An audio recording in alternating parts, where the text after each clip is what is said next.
अब हम आगे बढ़ते हैं। तो हमारा जो नेक्स्ट टॉपिक है वो है equation of line joining two points. तो अभी हम लोगों ने इससे पहले पढ़ा क्या था कि हम लोगों ने पढ़ा था कि इमेज पॉइंट कैसे फाइंड आउट करते हैं। अब इस टॉपिक में हम क्या पढ़ेंगे कि equation of line joining two points कैसे फॉर्म होता है। फॉर्म क्या होता है, हमको एक्चुअली फॉर्मूला ही पढ़ना है कि एसएससी में हमें कोई चीज़ें डिराइव नहीं करनी है, बहुत चीज़ें डीपली नहीं जानी है। एसएससी का जो एग्ज़ाम होता है, एक्चुअली मैं थोड़ा डिस्कस कर लेता हूँ, बात कर लेता हूँ हम लोग से कि एसएससी के बारे में लोग सोचते हैं कि बहुत टिपिकल चीज़ें आती हैं, बहुत कठिन चीज़ें आती हैं। ऐसा कुछ नहीं है। थोड़ा एक बेसिक ही आता है जो आपने 10th में पढ़ रखा है, 10th के बेसिक लेवल का आता है। और बहुत इसमें कोई चीज़ प्रूविंग नहीं करनी है, आपको फार्मूलाज का यूज़ करना है और समझना है। बस ये है कि जो भी फार्मूला आपने पढ़ रखा है, जो भी चीज़ें आपने पढ़ी हैं, उसका अप्लाई आप कैसे करते हैं और कितना क्विकली करते हैं, ये डिपेंड करता है आपके ऊपर। जितना तेज़ी से आप फ्रिक्वेंटली यूज़ करेंगे, जितना तेज़ी से आप उसको सॉल्व कर लेंगे, उतना ही आपके लिए बेहतर रहेगा। बाकी चीज़ें कुछ नई चीज़ें नहीं है, मैं भी आपको कोई बहुत सारी नई चीज़ें नहीं पढ़ा रहा हूँ। आप सब ने कहीं ना कहीं 10वीं 12वीं में पढ़ रखा है। 8वीं 9वीं 10वीं से चालू कर देते हैं, 8th 9th 10th से आपको ये सब चीज़ें मिलना चालू हो जाती हैं। तो लाइन के क्वेश्चन के बारे में हम लोग बस एक ओवरव्यू मैं दूंगा कि question of line joining two points होता क्या है। जैसे कि मान लीजिए आपने ये खींचा, आपने अगेन ये क्या शो करता है, ये आपका क्वाड्रेंट है। आपने ऐसे ये ए हो गया और ये बी हो गया। हमने पॉइंट शो कर दिए x1, y1 और x2, y2। अगर आप इसी लाइन को कहीं आगे बढ़ाएंगे, ऐसे बढ़ाएंगे, तो कहीं जाके कट करेगा, कहीं भी कट कर सकता है। कोई ज़रूरी नहीं कि ओरिजिन को पास करे, ओरिजिन को भी पास कर सकता है, ठीक है। और ये कहीं ना कहीं एक हॉरिजॉन्टल लाइन के साथ एक एंगल बनाएगा, थीटा। तो एक्चुअली में हमें जो मैटर करना है वो हमें इन दो पॉइंट्स के बीच की लाइन के बारे में मैटर करना है ना।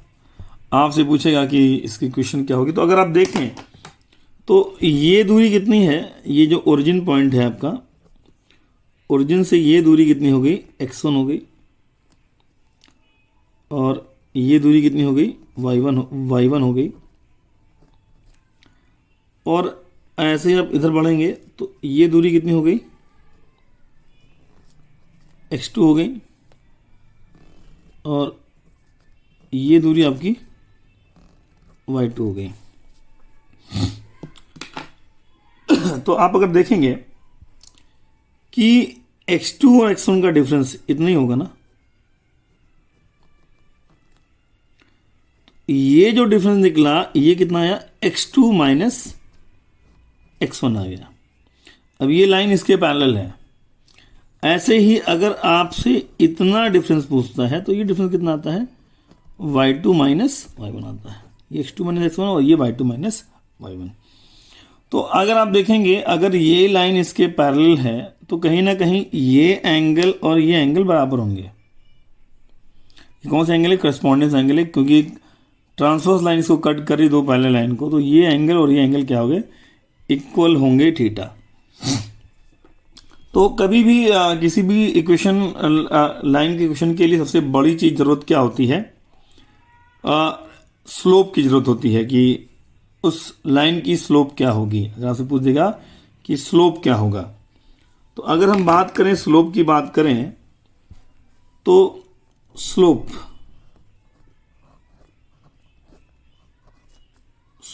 ऑफ अ लाइन,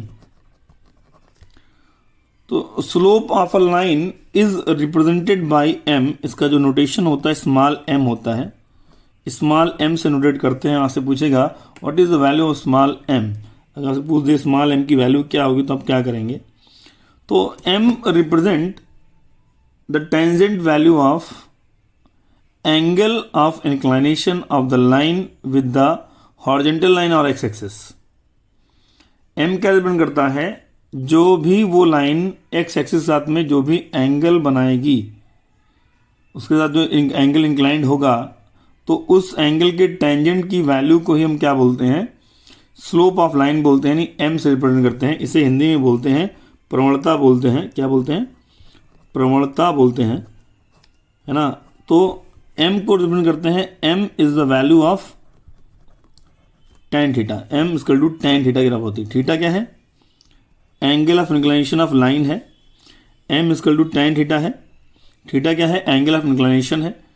अब tan थीटा क्या होता है? अगर आप ट्रिग्नोमेट्री आपने पढ़ी होगी तो ट्रिग्नोमेट्री में बताया गया है कि tan थीटा होता है परपेंडिकुलर अपॉन बेस। तो अगर आप इस ट्रायंगल में देखें, ये ट्रायंगल एक राइट एंगल ट्रायंगल बनना है और tan थीटा होता है परपेंडिकुलर अपॉन बेस, तो यहाँ पर इसके लिए परपेंडिकुलर क्या है? y2 माइनस y1 है और बेस क्या है? x2 minus x1। तो अगर कभी भी आपसे स्लोप के बारे में डिस्कस करना होगा, अगर आपसे कोई स्लोप के बारे में पूछता है तो स्लोप के लिए आप क्या बोलेंगे? tan theta equal to y2 minus y1 upon x2 minus x1 बोल देंगे। y2 minus y1 upon x2 minus x1। इसमें एक चीज़ और पूछता है कि भाई अगर आपसे पूछ दे कि इन दोनों लाइंस के, इन दोनों पॉइंट्स के बीच की डिस्टेंस क्या होगी, यानी दो पॉइंट्स के बीच की डिस्टेंस पूछ देता है, तो अगर आपसे कभी भी किन्हीं दो पॉइंट्स के बीच की डिस्टेंस पूछता है तो आप कहोगे D equal to under root y2 minus y1 का whole square plus x2 minus x1 का होल स्क्वायर। ये ऐसा होता क्यों है? अगर देख लीजिए, अगर इसको देखना चाहें तो आप देखें कि ये तो परपेंडिकुलर हो गया, ये y2 माइनस y1 परपेंडिकुलर हो गया, ये बेस हो गया, but d is working like a hypotenuse. d का काम कर रहा है, कर्ण का काम कर रहा है, d हाइपोटेनस का काम कर रहा है और हाइपोटेनस की वैल्यू, हाइपोटेनस के स्क्वायर की वैल्यू इनके स्क्वायर प्लस इनके स्क्वायर के बराबर होती है, सम के बराबर होती है। तो यहाँ से आगे d equal to y2 minus y1 का whole square plus x2 minus x1 का होल स्क्वायर। ये क्या है? किन्हीं दो पॉइंट के बीच के डिस्टेंस की वैल्यू निकालने का तरीका। अब मुद्दा आता है आपको क्या? आपने स्लोप जान लिया, आपने स्लोप जान लिया, आपने डिस्टेंस जान ली, दो पॉइंट के बीच की डिस्टेंस पता चल गई आपको। अब मुद्दा आता है आपका इक्वेशन ऑफ लाइन। तो अगर हम आपसे बात करें इक्वेशन ऑफ लाइन की बात करें तो इक्वेशन ऑफ लाइन क्या होगी आपकी? तो इक्वेशन ऑफ लाइन जो रिप्रेजेंट करते हैं, इसको रिप्रेजेंट करते हैं हम किससे? y minus y1 is equal to mx minus x1। y minus y1 is equal to mx minus x1, या लिख सकते हैं y minus y1 is equal to y2 minus y1 upon x2 minus x1 into x minus x1।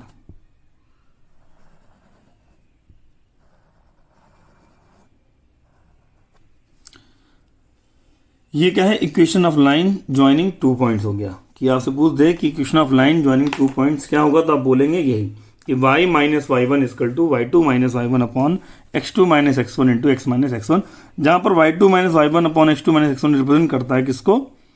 ये represent करता है slope को। तो फिर से एक बार रिवाइज कर देते हैं कि अगर आपसे पूछ देता है कि a और b को ज्वाइन करने वाली लाइन की इक्वेशन, तो सबसे पहली चीज आप पता करेंगे स्लोप। तो स्लोप क्या होता है कि एंगल ऑफ इंक्लिनेशन के टेंजेंट की वैल्यू को हम स्लोप बोलते हैं। जो भी लाइन है, जो भी लाइन एक्स एक्सिस के साथ में इंक्लाइंड एंगल जो बनाती है, उसके टेंजेंट की वैल्यू को हम क्या बोलते हैं? स्लोप बोलते हैं, जिसे रिप्रेजेंट करते हैं m से। तो m इक्वल टू हो जाता है tan theta y2 minus y1 upon x2 minus x1 हो जाता है, और d इक्वल टू हो जाता है under root y2 minus y1 का whole square plus x2 minus x1 का होल स्क्वायर। क्योंकि ये चीज़ परपेंडिकुलर हो गई, ये चीज़ बेस हो गई, और हाइपोटेनस का स्क्वायर होता है परपेंडिकुलर के स्क्वायर प्लस बेस के स्क्वायर के बराबर होता है। तो मान लीजिए एग्जांपल ले लेते हैं हम कि एग्जांपल ले लेते हैं कि हमने पॉइंट ले लिया 3,4 और पॉइंट ले लिया 6,10 एग्जांपल के तौर पे 6,10, 3,4 और 6,10। अब हमें इन दोनों पॉइंट को ज्वाइन करने वाली लाइन का इक्वेशन बताना है। तो y2 कितना है? y2 आपका 10 था, तो 10 माइनस 4 का स्क्वायर डिस्टेंस आ जाएगी 10 माइनस 4 का स्क्वायर प्लस 6 माइनस 3 का स्क्वायर, तो 6 का स्क्वायर होगा 36 प्लस 3 का स्क्वायर होगा 9, यानी इसकी वैल्यू होगी √45। ये डिस्टेंस आ गई। लेकिन अभी अगर स्लोप की बात करते हैं तो स्लोप क्या था, tan थीटा इक्वल टू होता y2 माइनस y1, यानी 10 माइनस 4 और 6 माइनस 3। तो 10 में से 4 गए 6 और 6/3, यानी आ गया स्लोप की वैल्यू क्या है कि 2 आ गई। तो अगर आपसे स्लोप पूछेगा 2 बोल देंगे आप।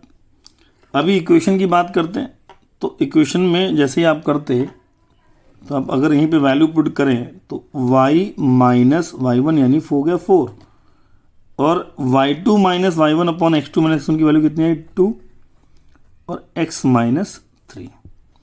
जब आप इन्हें सॉल्व करते हैं तो y माइनस 4 इसकल हो जाता है 2x माइनस 6 और सॉल्व करेंगे तो 2x माइनस y इसकल हो जाएगा 2 के बराबर हो जाएगा।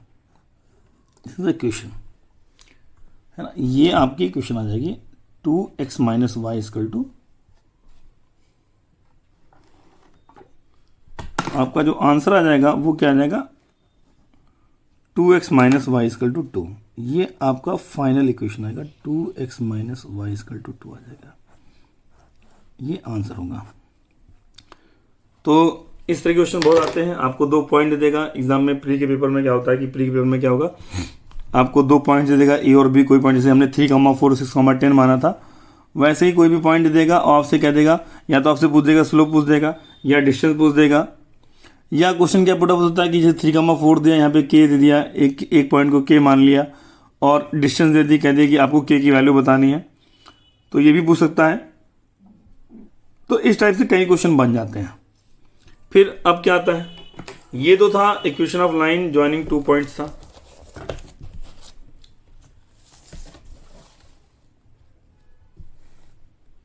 Equation of line joining 2 points था। अभी हम बात करते हैं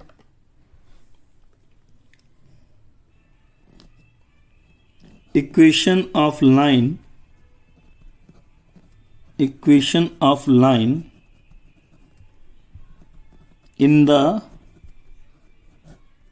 in the form of slope and intercept,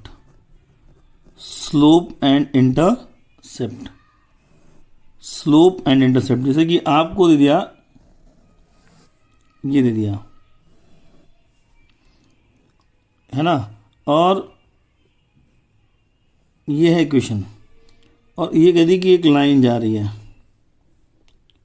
ये लाइन यहाँ पे कट कर रही ना ऐसे। तो अगर आप देखेंगे तो ये क्या है, ये सी है और ये है intercept on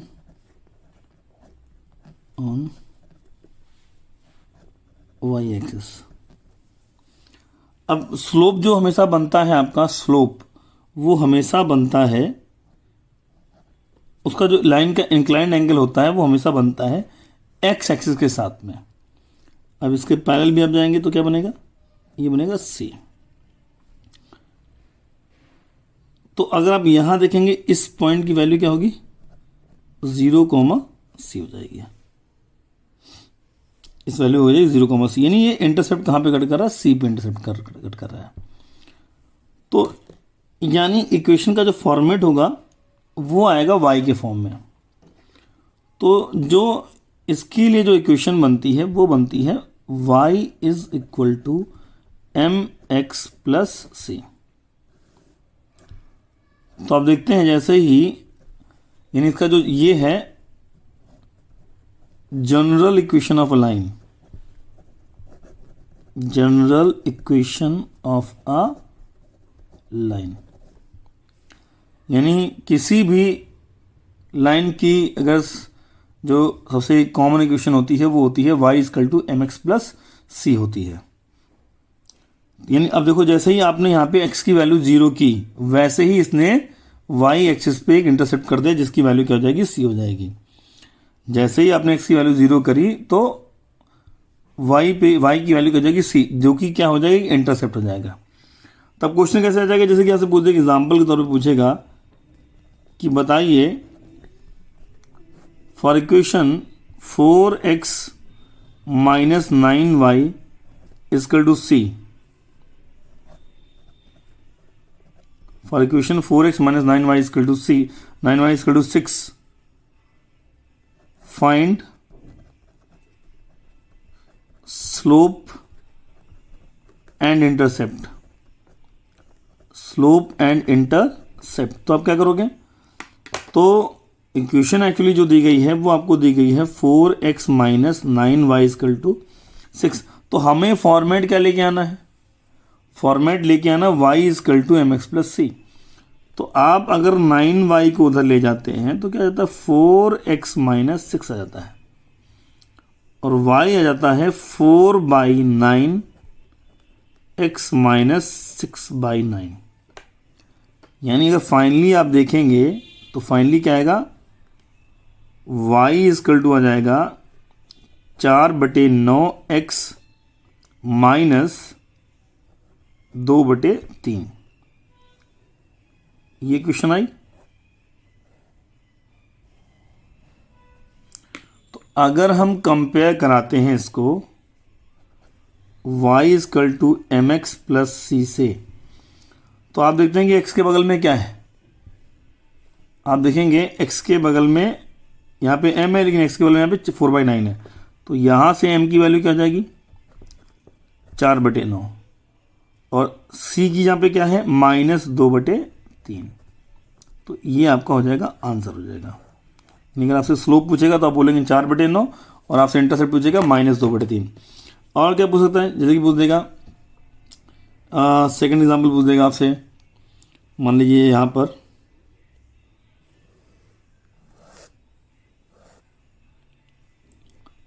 if slope is 3/4 and intercept is minus 5/3,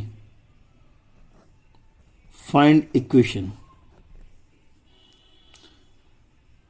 तो एक्चुअल में इक्वेशन क्या होती है, इक्वेशन तो होती है y बराबर एम एक्स प्लस सी। आप क्या करोगे, ये वैल्यू यहीं पे पुट कर देंगे, तो y क्या जाएगा -5/, m कितना है c हो गया -5/3, और m कितना है 3/4x। और जब आप एलसीएम लेते हैं तो ये आ जाता है y इजकल टू, आपने जब एलसीएम लिया यहाँ पे तो आ जाएगा y is equal to -20 plus 9x/12, यानी 12y इजकल टू हो जाएगा 9x माइनस 20। ये आपका आंसर हो जाएगा। इसको और भी आप चेंज कर सकते हैं अकॉर्डिंग टू द क्वेश्चन। तो ये थी आपकी equation of line in the form of slope and intercept. तो दो टाइप क्वेश्चन आते हैं, या तो स्लोप इंटरसेप्ट निकालने की पूछ देगा, या स्लोप और इंटरसेप्ट का यूज करके आपको इक्वेशन ऑफ लाइन बतानी होगी। फिर इसके बाद एक फॉर्मेट और आता है आपका, एक फॉर्मेट और आएगा आपका, इसकी बात हम करेंगे अभी।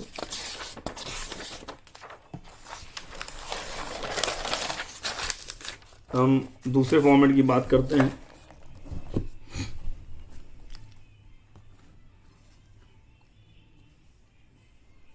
अब आएगा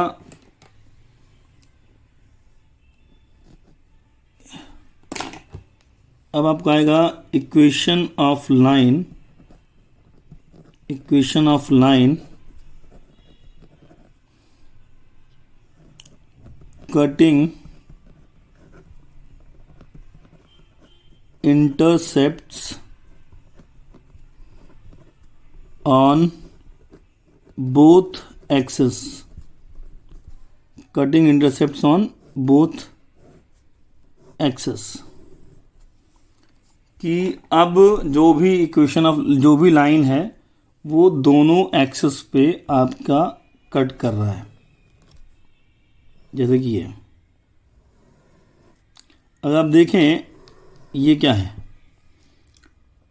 ये ओरिजिन हो गया ओ, और ये एक कट किया ए पर और ये कट किया बी पर। ए पर एक्स एक्सिस पे एक्स एक्सिस की वैल्यू होगी तो हमने मान लिया ए कॉमा 0, और बी पॉइंट पर वाई एक्सिस की वैल्यू होगी एक्स की वैल्यू क्या होगी 0 होगी, यानी एक्स का कोऑर्डिनेट 0 होगा, वाई का कोऑर्डिनेट की वैल्यू होगी बी। तो आपने क्या देखा, ये जो वैल्यू थी ये वैल्यू इतनी वैल्यू क्या थी ए, तो ए क्या है, A is intercept on X axis और बी है इंटरसेप्ट ऑन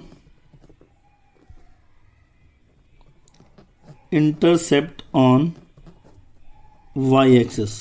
ठीक है जी, ए और बी हो गया इंटरसेप्ट ऑन वाई एक्सिस और बी हो गया इंटरसेप्ट ऑन वाई एक्सिस। अब इस इक्वेशन के लिए जो जनरल फॉर्मेट बनता है इक्वेशन का, जब आप सॉल्व करते हैं तो वो बन के आता है X by A plus Y by B is equal to 1 आ जाता है। X by A plus Y by B equal to 1 आ जाएगा आपका, है ना। जहाँ पे ए क्या है इंटरसेप्ट ऑन एक्स एक्सिस है, बी क्या है इंटरसेप्ट ऑन वाई एक्सिस, तो एक्स के नीचे एक्स का इंटरसेप्ट, वाई के नीचे वाई का इंटरसेप्ट आ जाएगा। अब इसमें क्वेश्चन क्या पूछ सकता है, अब मान लो आपसे पूछ दे एल, तो एल क्या है, तो पहली चीज तो आपको पता चल गई इक्वेशन। तो इक्वेशन क्या बन के आई, X by A plus Y by B is equal to 1 आ गया। इस फॉर्मेट में आपकी इक्वेशन को चेंज करना है तो आपको इंटरसेप्ट दोनों एक्सिस से पता चल जाएंगे, X by A plus Y by B equal to 1 आ जाएगा। फिर बात आती है कि आपसे पूछेगा intercepted length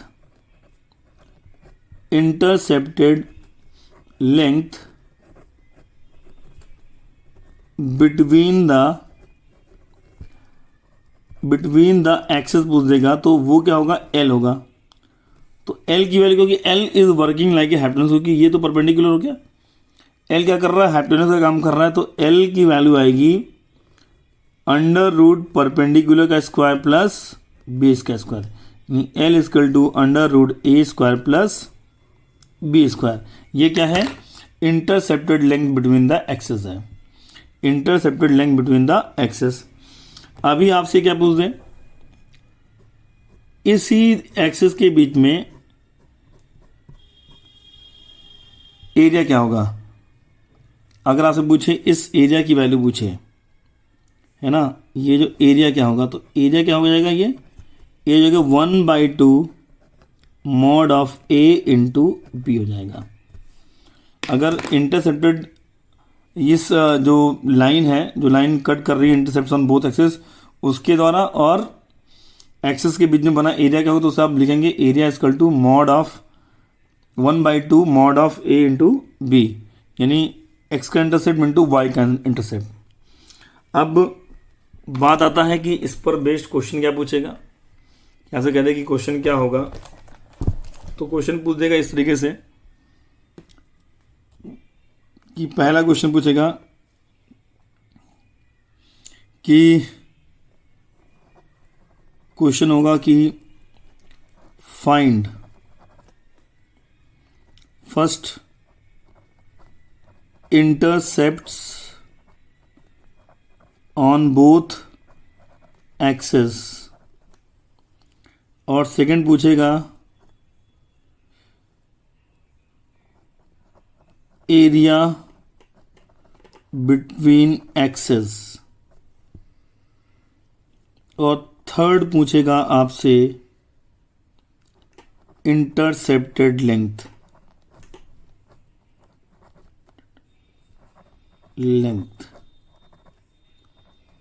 between access,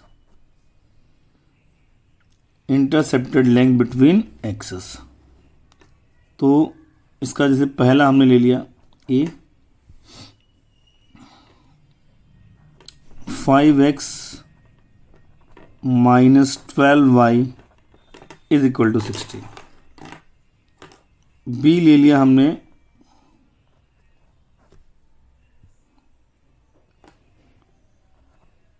3x plus 4y is equal to 1, और सी ले लिया हमने 3x plus 4y is equal to 5।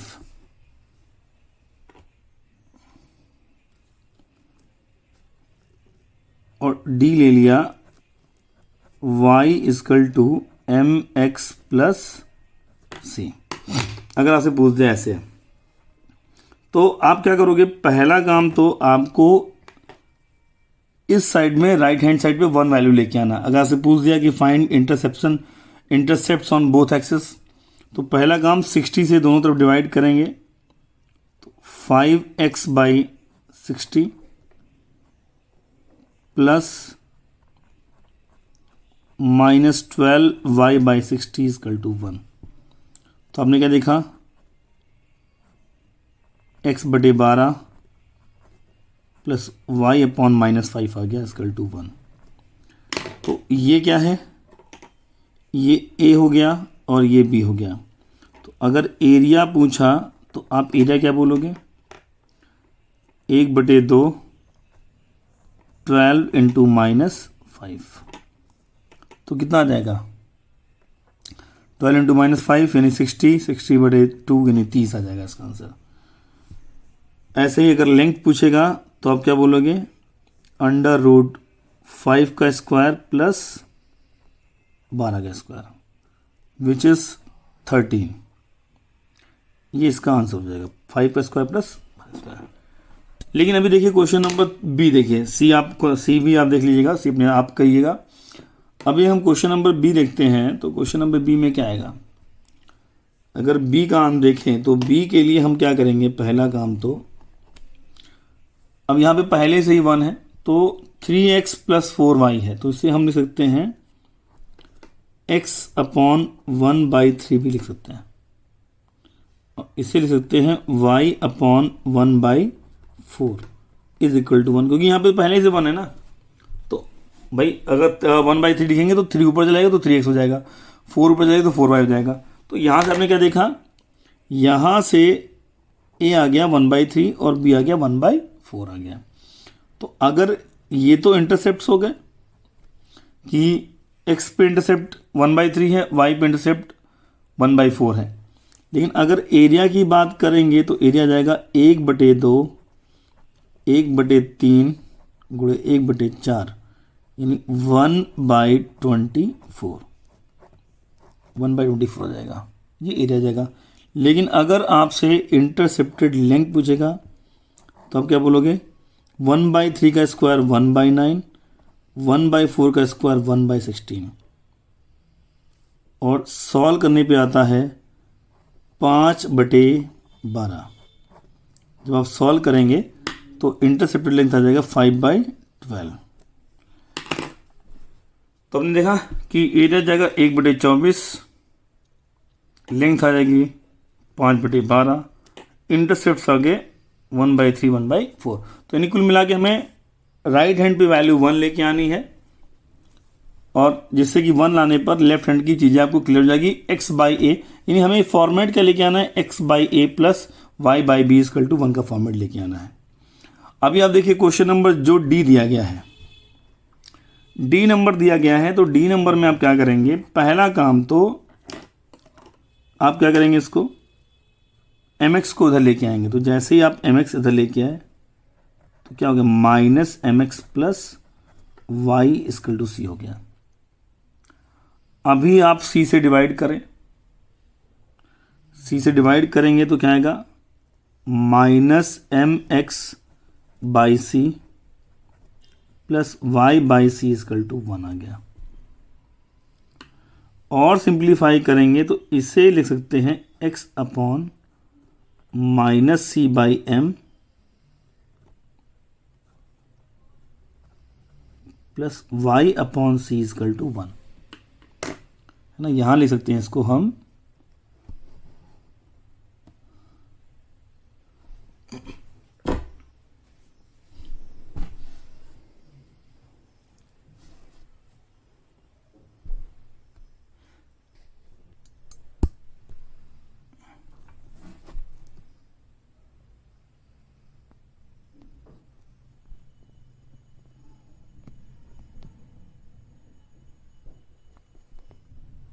हमने क्या लिखा है x upon minus C by M Y upon C is equal to 1 लिख सकते हैं।